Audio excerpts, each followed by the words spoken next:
السلام علیکم دوستو، امید ہے ٹھیک ہیں، خیریت سے ہیں۔ جمعے کی نماز وغیرہ پڑھ کے آپ لوگ بڑی جلدی سے فارغ ہو گئے ہوں گے۔ بہت ساری دوسری چیزیں بھی، اور اوپر سے ویکینڈ آ رہا ہے۔ لاہور میں اسموگ والے، اور بلکہ ابھی تو یہ چیزیں پھیلتی پھیلتی کافی دور تک جا رہے ہیں۔ آپ لوگوں سے التماس ہے کہ ماسک ضرور پہنیں اور اس بات کا خیال رکھیں کہ اللہ تعالیٰ کی ذات آپ کو اور آپ کے بچوں کو اپنے حفظ و امان میں رکھے۔ بہت ساری چیزوں کا خیال رکھیں دوستو۔ آج کے ذرا ویلو کی طرف چلنے سے پہلے آپ لوگوں سے جو ہمیشہ گزارش کی جاتی ہے، ہمارے چینل کو ضرور سبسکرائب کریں اور بیل آئیکن کو بھی پریس کرنا نہ بھولیں۔ کل رات آصف زرداری کے انٹرویو نے اگر کسی کو نقصان پہنچایا ہے سیاسی طور پر، ویسے تو میں اس کو پازیٹیو وے میں لیتا ہوں، ایک باپ اپنے بیٹے کو کبھی نقصان نہیں پہنچا سکتا، لیکن سیاسی طور پر ایٹ دی اسپاٹ جسے تبصرے کیے جا رہے ہیں یا کہا جا رہا ہے، تو وہ بلاول بھٹو ہے جن کو سیاسی طور پر نقصان ہوا ہے۔ اگر کسی کو فائدہ ہوا ہے تو وہ نون لیگ ہے، کیونکہ نون لیگ کے بارے میں بڑی اچھی چیزیں کر گئے، اور بلاول بھٹو زرداری کے بارے میں انہوں نے دو تین چیزیں جو کہی ہیں وہ بڑی اہم ہیں، لیکن وہ باپ ہے اور اس پارٹی کا لیڈر ہے۔ اس کو کسی بھی طرح سے خوش ہونے والی بات نہیں ہے کہ آصف علی زرداری نے کو بڑا ٹکاواں کر کے رگڑا لگا دیا ہے۔ زرداری صاحب کے کیونکہ میچور انٹرویو سے تاثر ملا ہے کہ وہ پاکستان کو بحرانوں سے نکالنے کے لیے میاں نواز شریف کے مینار پاکستان پر جنہوں نے بیانیہ دیا ہے، آصف علی زرداری صاحب کل کے انٹرویو سے تو مجھے اس میاں صاحب کی تقریر اور میاں صاحب کے بیانیے سے بڑے متفق نظر آئے ہیں کہ یہ وقت نہیں ہے کہ ہم ایک دوسرے کو جلسوں میں باتیں کریں، ایک دوسروں کے نام الٹے سیدھے لیں اور دوسری بہت ساری چیزیں ہوں۔ وقت نہیں ہے اس کا، یہ وقت ہے جو نواز شریف صاحب نے کہا ہے کہ ہمیں سب کو مل کر آگے چلنا ہے اور سب کو مل کر آگے پاکستان کو لے کے جانا ہے۔ زرداری صاحب نے بلاول کو نہ تجربہ کار بولا، تو اس میں کچھ غلط نہیں کہا، کیونکہ بلاول زرداری صاحب کی کچھ ایسی سیاسی سٹیٹمنٹ تھی جن کی وجہ سے ان کو کہنا پڑا کہ وہ نہ تجربہ کار ہے۔ ایک طرف 3 مرتبہ کے وزیر اعظم رہنے والے نواز شریف، پنجاب اور مرکز کو چلانے والے شہباز شریف، اور محض 16 ماہ کی وزارت خارجہ چلانے بلاول بھٹو زرداری، ان کو یہ باتیں زیب نہیں دیتی تھی۔ خیر، بلاول نے باپ کو جواب دے دیا ہے۔ بلاول نے پہلے تو ٹویٹر پر اپنی پروفائل تصویر تبدیل کی، اس تصویر میں بلاول نے اپنی والدہ کے ساتھ تصویر لگائی۔ اب یہ ٹائمنگ بتا رہی ہے کہ بلاول میسج پاس کرنا چاہ رہے ہیں۔ بلاول نے زرداری کو پیغام دیا ہے کہ میں بے نظیر کا بیٹا ہوں، آپ کی بات نہیں مانوں گا، بے نظیر والی سیاست کرنا چاہتا ہوں، حالانکہ بی بی بھی ایسی ضد نہ کرتی جو بلاول کر رہا ہے، وہ بھی موجودہ حالات میں، ایسے حالات میں۔ خیر، اس کے بعد آج صبح بلاول اپنے پرائیویٹ جہاز پر اچانک دبئی پہنچ گئے۔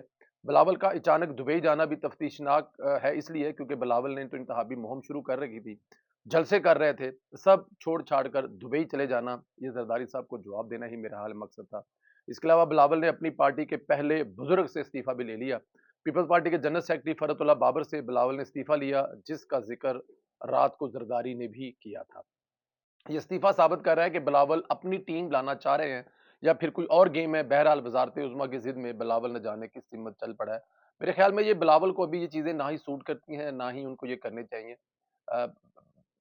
آپ جو ہے وہ چل نہیں سکتے ہٹ کے۔ اکثر نون شین اور میم کا ذکر کیا جاتا ہے، لیکن وہ کبھی حقیقت نہیں ہوتی، کیونکہ اگر وہ حقیقت ہوں تو پھر یہ سیاسی پارٹیاں اپنا وجود ختم کر دیں گی جب ان کے اپنے گھر میں ایسے اختلافات ہوں۔ تو آصف علی زرداری صاحب جو بلاول بھٹو زرداری صاحب کو سمجھا رہے ہیں، بتا رہے ہیں، میرے خیال میں وہ بلاول اگر ان کی بات سن لیں تو وہ زیادہ کامیاب ہوں گے بنسبت باپ سے، یا جو شریک چیئر پرسن آصف علی زرداری سے ان سے ضد لگا کر وہ شاید ناکامیاب ہو سکے۔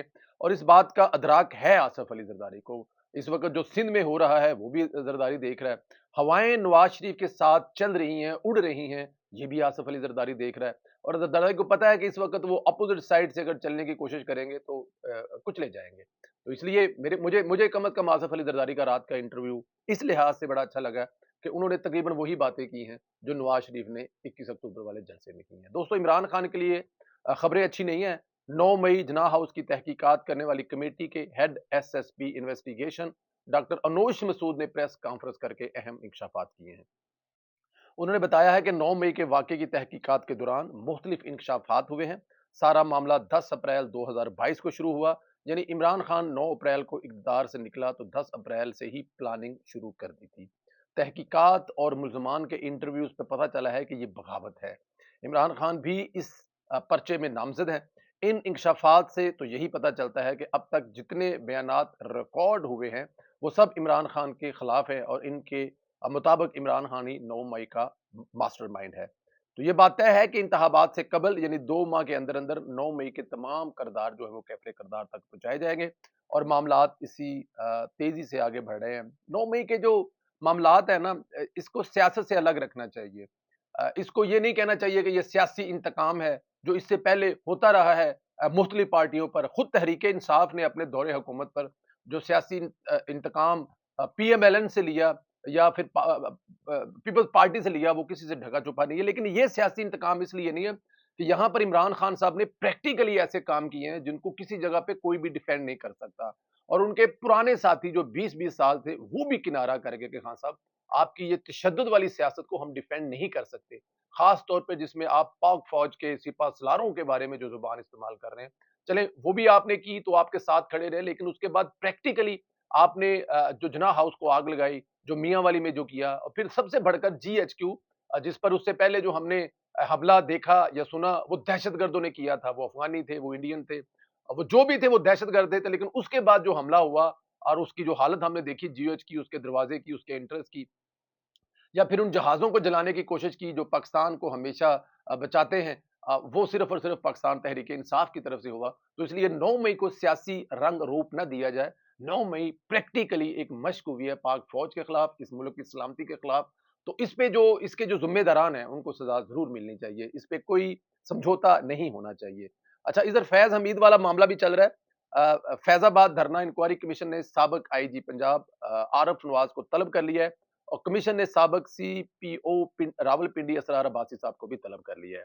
کمیشن دونوں سابق پولیس افسران کو فیض آباد دھرنا سے متعلق بیان ریکارڈ کرے گا، اور دونوں سابق افسران 27 نومبر کو اسلام آباد بھی طلب کر لیا گیا ہے۔ اس انکوائری کمیشن کی تیزیاں بھی بتا رہی ہیں کہ وقت سے پہلے رپورٹ قاضی فیصلہ کے ٹیبل پر ہوگی، کہیں نہ کہیں فیض حمید کا کردار کا ذکر ہوگا، اور اس کے بعد قاضی کی سفارشات کو جی ایچ کیو تک پہنچیں گی۔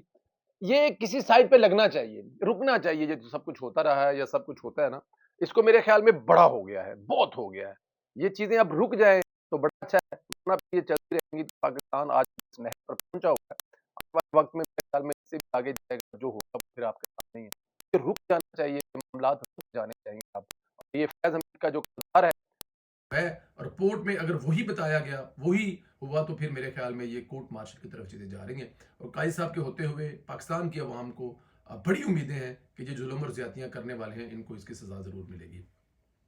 اچھا جی، ایک اور گھڑا عمران خان کے لیے تیار ہو چکا ہے۔ سائفر کیس میں حتمی طور پر طے ہو چکا ہے کہ عمران خان نے سائفر کو ڈی کلاسیفائڈ نہیں کیا تھا، یعنی خفیہ کوڈز کو نقصان پہنچایا، سفارتی کمیونیکیشن کو نقصان کر کر آفیشل سیکرٹ ایکٹ کی خلاف ورزی کی تھی۔ انصار باسی نے آج دعویٰ کیا کہ امریکہ میں مقیم پاکستانی سفیر کی جانب سے وزارت خارجہ کو بھیجے گئے 7 مارچ 2022 کو سائفر کو کبھی ڈی کلاسیفائی نہیں کیا گیا تھا۔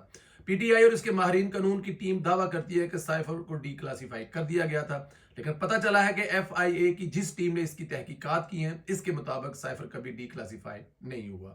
یہ بات سامنے آئی ہے کہ عمران خان کی حکومت کے آخری دنوں میں کچھ اجلاسوں میں سائفر کو ڈی کلاسیفائی کرنے کی متعلق بات ہوئی تھی، لیکن اس کی اجازت نہیں دی گئی تھی۔ کابینہ کے یہ اجلاس اس وقت ہوئے تھے جب عمران خان عوامی ریلی میں سائفر کی کاپی لہرا کر دکھا چکے تھے۔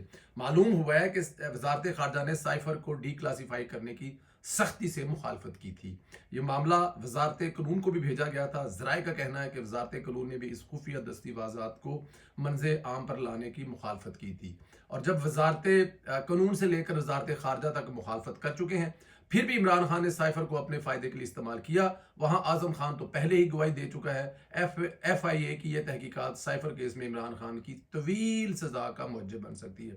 دیکھیں جی، ڈی کلاسیفائڈ ہوئی ہیں یا نہیں ہوئی، لیکن جو ملک کو نقصان پہنچا ہے وہ ساری امت نے دیکھا ہے، ساری قوم نے دیکھا ہے۔ وہ جلسے میں شاہ محمود قریشی صاحب کا جو بیان ہے وہ آپ کے سامنے ہے، اس کو تو کبھی نہیں بھولا جا سکتا۔ وہ سینئر سیاستدان تھے، ان کو تو روکنا چاہیے تھا خان صاحب کو، لیکن بہتی گنگا میں انہوں نے بھی ہاتھ دھونے کی کوشش کی اور کپتان کے آگے بڑا ہیرو بننے کی کوشش کی، اور اس کا جو نقصان ہوا وہ آج آپ کے سامنے ہے۔ یہ اس کو ایسے نہیں چھوڑنا چاہیے۔